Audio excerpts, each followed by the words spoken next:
लीजिए सुनिए प्रेमचंद की लिखी हुई कहानी सेवा मार्ग। तारा ने 12 वर्ष तक दुर्गा की तपस्या की। न पलंग पर सोई, न केशों को संवारा और न नेत्रों में सुरमा लगाया। पृथ्वी पर सोती, गेरुआ वस्त्र पहनती और रूखी रोटियां खाती। उसका मुख मुरझाई कली की भांति था, नेत्र ज्योतिहीन और हृदय का शून्य बीहड़ मैदान। उसे केवल यही लौ लगी थी कि दुर्गा के दर्शन पाऊं। शरीर मोमबत्ती की तरह घुलता था, पर ये लौ दिल से न जाती थी। यही उसकी इच्छा थी, यही उसका जीवनोद्देश्य था। घर के लोग उसे पागल कहते। माता समझाती, बेटी तुझे क्या हो गया है? क्या तू सारा जीवन रो रो कर काटेगी? इस समय के देवता पत्थर के होते हैं। पत्थर को कभी किसी ने पिघलते देखा है? देख, तेरी सारी सखियां पुष्प की भांति विकसित हो रही है, नदी की तरफ बढ़ रही है। क्या तुझे मुझ पर दया नहीं आती? तारा कहती, माता, अब जो लगन लगी वो लगी। या तो देवी के दर्शन पाऊंगी या यही इच्छा लिए हुए संसार से पलायन कर जाऊंगी। तुम समझ लो मैं मर गई। इस प्रकार पूरे 12 वर्ष व्यतीत हो गए और तब देवी प्रसन्न हुई। रात्रि का समय था, चारों ओर सन्नाटा छाया हुआ था। मंदिर में एक धुंधला सा घी का दीपक जल रहा था। तारा दुर्गा के पैरों पर माथा नवाए सच्ची भक्ति का परिचय दे रही थी। यकायक उस पाषाण मूर्ति देवी के तन में स्फूर्ति प्रकट हुई। तारा के रोंगटे खड़े हो गए। वो धुंधला सा दीपक देदीप्यमान हो गया। मंदिर में चित्ताकर्षक सुगंध फैल गई और वायु में सजीवता प्रतीत होने लगी। देवी का उज्जवल रूप पूर्ण चंद्रमा की भांति चमकने लगा। ज्योतिहीन नेत्र जगमगा उठे, होंठ खुल गए। आवाज आई, तारा, मैं तुमसे प्रसन्न हूं, मांग। क्या वर मांगती है? तारा खड़ी हो गई। उसका शरीर इस भांति कांप रहा था जैसे प्रातःकाल के समय कंपित स्वर में किसी कृषक के गाने की ध्वनि।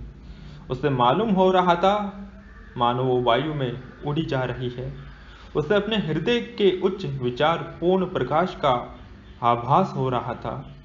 उसने दोनों हाथ जोड़कर भक्ति भाव से कहा, भगवती, तुमने मेरी 12 वर्ष की तपस्या पूरी की। किस मुख से तुम्हारा गुणानुवाद करूं? मुझे संसार के वे अलभ्य वस्तुएं प्रदान हो जो इच्छाओं की सीमा और मेरी अभिलाषाओं का अंत है। मैं वो ऐश्वर्य चाहती हूं जो सूर्य को भी मात कर दे।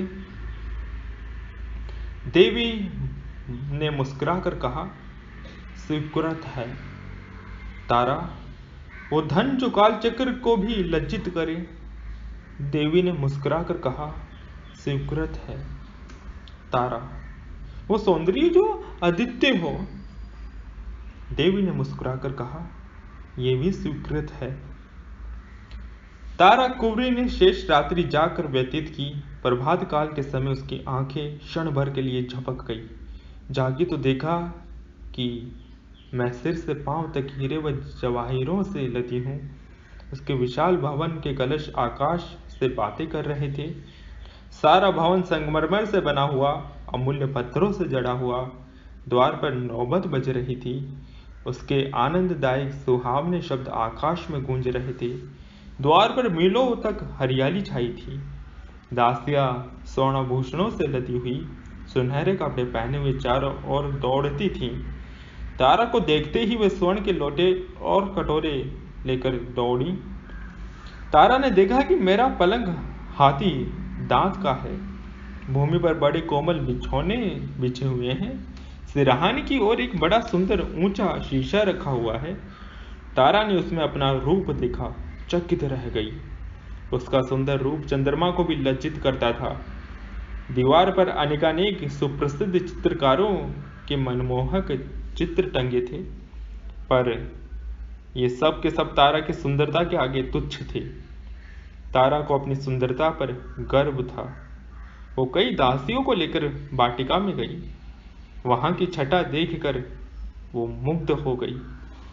वायु में गुलाब और केसर घुले हुए थे। रंग बिरंग के पुष्प वायु के मंद मंद झोंकों से मतवालों की तरह झूम रहे थे। तारा ने एक गुलाब का फूल तोड़ दिया और उसके रंग और कोमलता की अपनी अधर पल्लव से समानता करने लगी। गुलाब में वो कोमलता न थी। वाटिका के मध्य में एक बिल्डोर जटिल भोज था जिसमें हंस और बतख किलोले कर रहे थे। एकाएक तारा को ध्यान आया, मेरे घर के लोग कहाँ हैं? दासियों से पूछा। उन्होंने कहा, श्रीमती, वे लोग पुराने घर में हैं। तारा ने अपनी अटारी पर जाकर देखा। उससे अपना पहला घर का एक साधारण झोपड़े की तरह दृष्टिगोचर हुआ। उसकी बहनें उसकी साधारण दासियों के समान भी न थी। माँ को देखा, वो आंगन में बैठी चरखा काट रही थी। तारा पहले सोचा करती थी कि जब मेरे दिन चमकेंगे तब मैं इन लोगों को भी अपने साथ रखूंगी और उनकी भली भांति सेवा करूंगी। पर इस समय धन के गर्व ने उसकी पवित्र हार्दिक इच्छा को निर्बल बना दिया था। उसने घर वालों को स्नेह रहती दृष्टि से देखा और तब वो उस मनोहर गान को सुनने चली गई जिसकी प्रतिध्वनि उसके कानों में गा रही थी। एक बारगी जोर से धमाका हुआ, बिजली चमकी और बिजली की छटाओं में से एक ज्योति स्वरूप नवयुवक निकलकर तारा के सामने नम्रता से खड़ा हो गया। तारा ने पूछा, तुम कौन हो? नवयुवक ने कहा, श्रीमती, मुझे विद्युत सिंह कहते हैं। मैं श्रीमती का आज्ञाकारी सेवक हूँ। उससे विदा होते हुए वायु के उष्ण झोंके चलने लगे। आकाश में एक प्रकाश दृष्टिगोचर हुआ। एक क्षण मात्र में उतर कर तारा कुंवरी के समीप ठहर गया। उसमें से एक ज्वालामुखी मनुष्य ने निकलकर तारा के पद्मों को चूमा। तारा ने पूछा, तुम कौन हो? उत्तर दिया, श्रीमती, मेरा नाम अग्नि सिंह है। मैं श्रीमती का आज्ञाकारी सेवक हूँ। वो भी जाने भी न पाया था कि एक बारगी सारा महल ज्योति से प्रकाशमान हो गया। जान पड़ता था सैकड़ों बिजलियां मिलकर चमक रही है। वायु सेवक हो गई। एक जगमगाता हुआ सिंहासन आकाश पर दिख पड़ा। वो शीघ्रता से पृथ्वी की ओर चला और तारा कुंवरी के पास आकर ठहर गया। उससे एक प्रकाशमय रूप का बालक, जिसके रूप से गंभीरता प्रकट होती थी, निकलकर तारा के सामने शिष्टभाव से खड़ा हो गया। तारा ने पूछा, तुम कौन हो? बालक ने उत्तर दिया, श्रीमती, मुझे मिस्टर रेडियम कहते हैं। मैं श्रीमती का आज्ञा पालक हूँ। धनी लोग तारा के भय से थर्राने लगे। उसके आश्चर्यजनक सौंदर्य ने संसार को चकित कर दिया। बड़े बड़े महीपति उसकी चौखट पर माथा रगड़ने लगे। जिसकी ओर उसकी कृपा दृष्टि हो जाती वो अपना अहोभाग्य समझता, सदैव के लिए उसका बेदाम का गुलाम बन जाता। एक दिन तारा अपनी आनंद वाटिका में टहल रही थी। अचानक किसी के गाने का मनोहर शब्द सुनाई दिया। तारा विक्षिप्त हो गई। उसके दरबार में संसार के अच्छे अच्छे गवैये मौजूद थे, पर वो चित्त आकर्षकता जो इन सुरों में थी कभी अवगत न हुई थी। तारा ने गायक को बुला भेजा। एक क्षण में अनंतर वाटिका में एक साधु आया। सिर पर जटाएं, शरीर में भस्म रमाए। उसके साथ एक टूटा हुआ बीन था। उसी से बहुत प्रभावशाली स्वर निकलता जो हृदय के अनुरक्त स्वरों से कहीं प्रिय था। साधु आकर हौज के किनारे बैठ गया। उसने तारा के सामने शिष्ट भाव नहीं दिखाया, आश्चर्य से इधर उधर दृष्टि नहीं डाली। उस रमणीय स्थान पर वो अपना सुर अलापने लगा।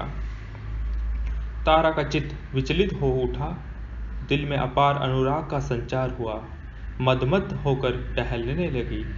साधु ने सुमनोहर मधुर अलाप से पक्षी मग्न हो गए। पानी में लहरें उठने लगी, वृक्ष झूमने लगे। तारा ने उन चित्त आकर्षक सुरों में से एक चित्र खींचते हुए देखा।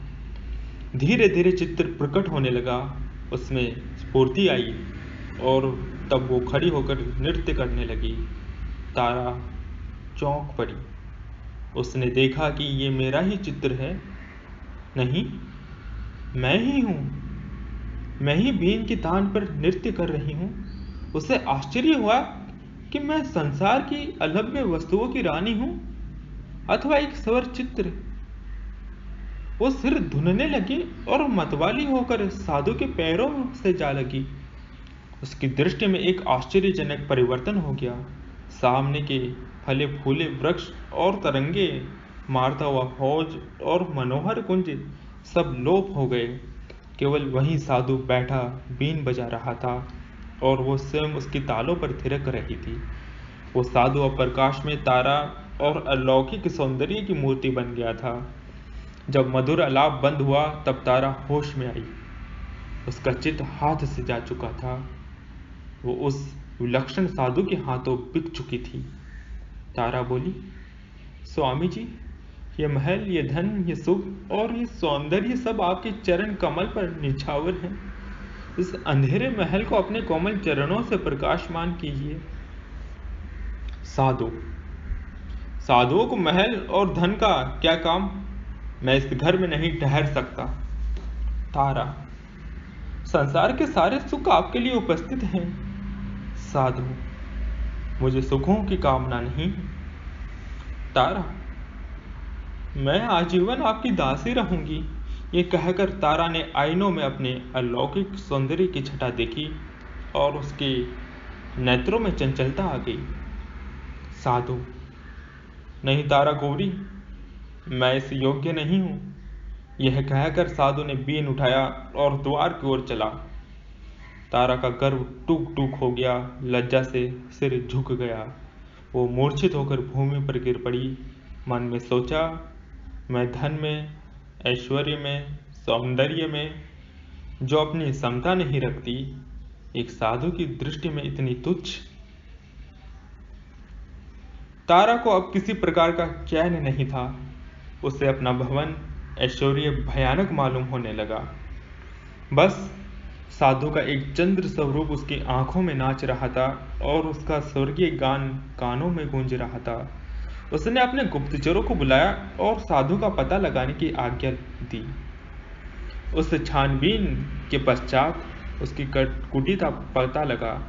तारा नित्य प्रति वायुमान पर बैठकर साधु के पास जाती, कभी उस पर लाल जवाहर लुटाती, कभी रत्न और आभूषण की छटा दिखाती, पर साधु इससे तनिक भी विचलित न हुआ।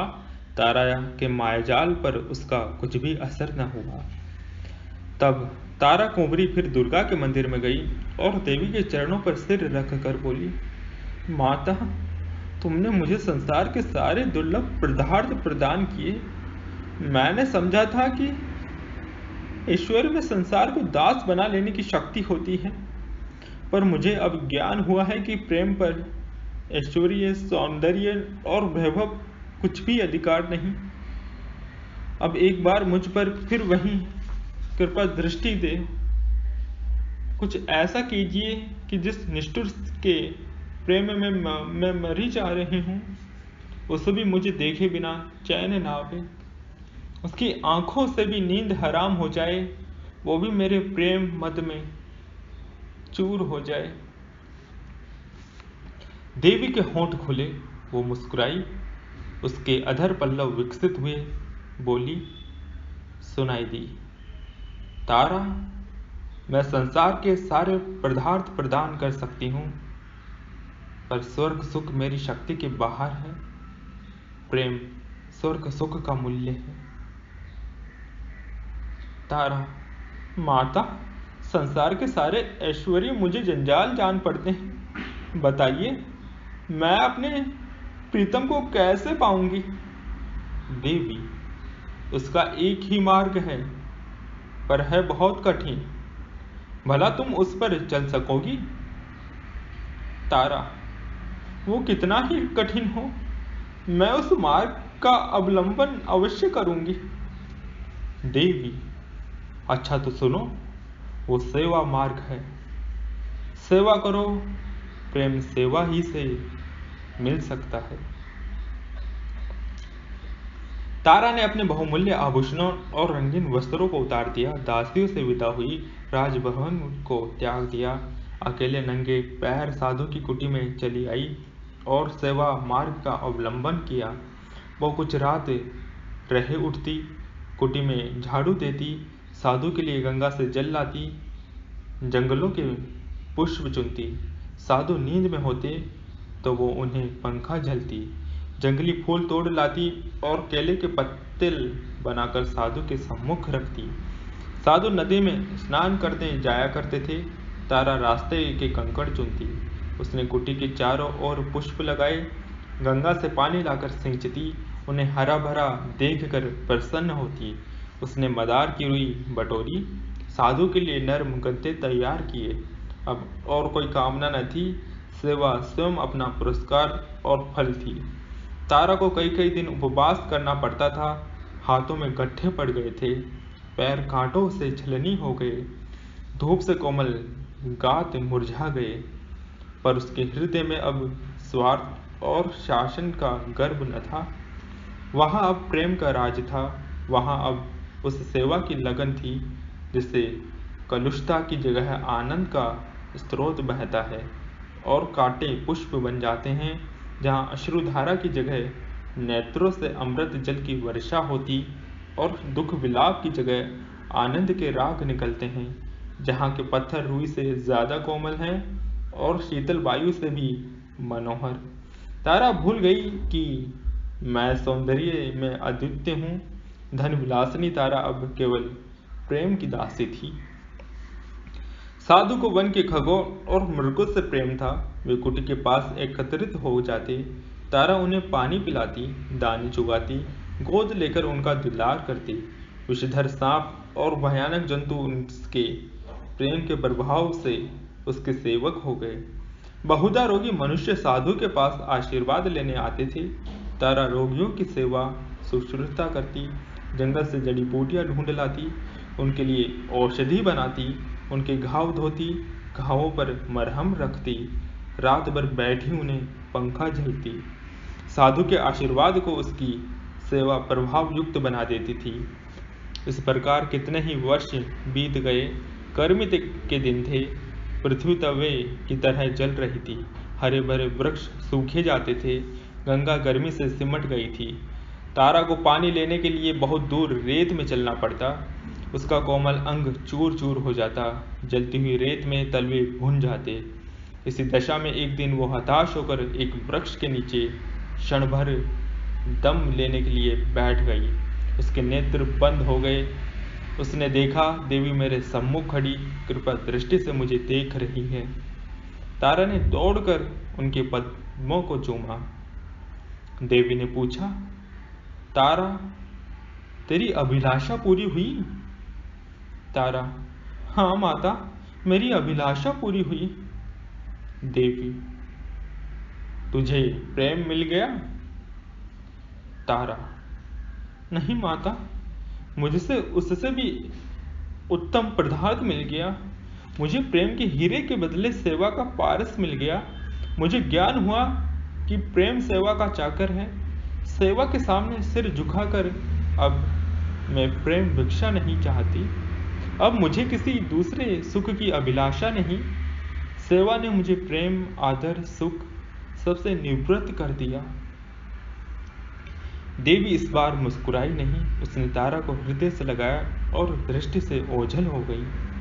संध्या का समय था। आकाश में तारे ऐसे चमकते थे जैसे कमल पर पानी की बूंदें। वायु में चित्ताकर्षक शीतलता आ गई थी।